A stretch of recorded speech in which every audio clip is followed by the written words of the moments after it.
Hi, welcome to Anime Fandom. This video will get you started on the right foot for anime. Now, first off, you can call it anime, you can call it anime, you can call it manga, you can call it manga. Honestly, most of us don't care at all. We are called otaku, a word which means something different in Japan than it does in the West. Over here, it just means a big fan of anime, Japanese animation, manga, Japanese comics, and or Japanese games. Now, we Western otaku have established a few anime that we consider to be absolute classics, and here they are. If you haven't seen these, it's a good idea to check them out. Starting off with Akira. This is a post-apocalyptic science fiction film that really helped to kickstart anime in a big way in the early 90s. Be aware it's gory and sort of a thriller-ish thing. Contrast that with Cowboy Bebop, which did really well in America, much more so than in Japan. This is the story of bounty hunters in space, pretty lighthearted, and manages to do kind of everything at once. Action, drama, special effects, comedy, all that kind of good stuff.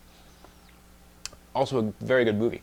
Meanwhile, Ghost in the Shell is a cyberpunk detective story set in the near future.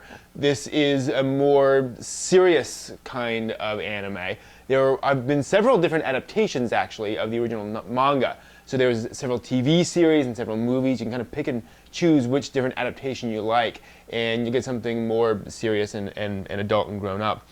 Neon Genesis Evangelion, in contrast, is a giant robot or mecha series from the mid-90s.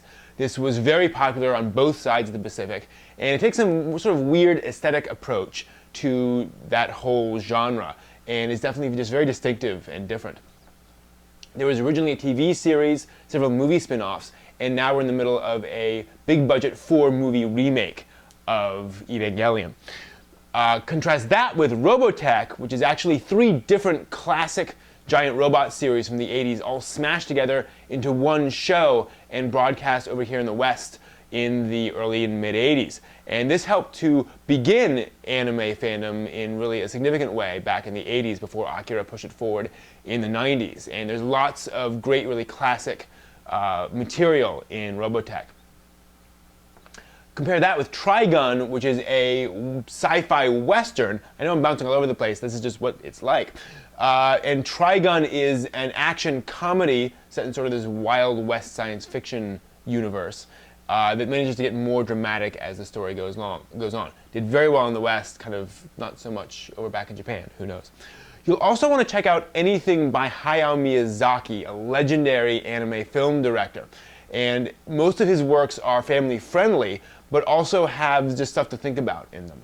In particular, look for Spirited Away and Princess Mononoke, considered 2 of his best works. Now, in terms of websites that we tend to go to, here are some of the big ones. AnimeNewsNetwork.com is the big kahuna. This is the place to go for anime and manga news.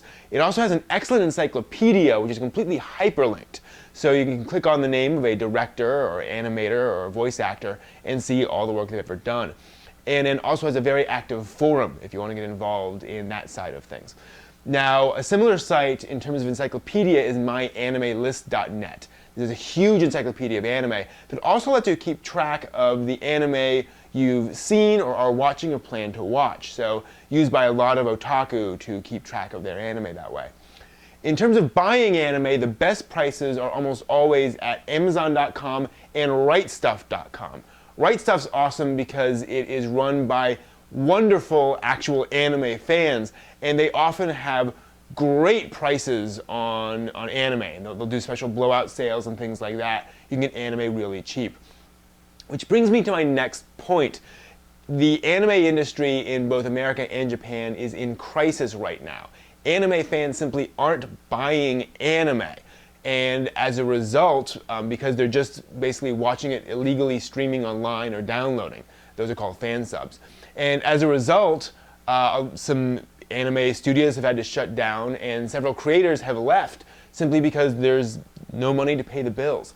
Now, most otaku have watched fan subs. We totally understand. The problem lies with fans who don't then go out and buy the anime, no matter how they found it initially.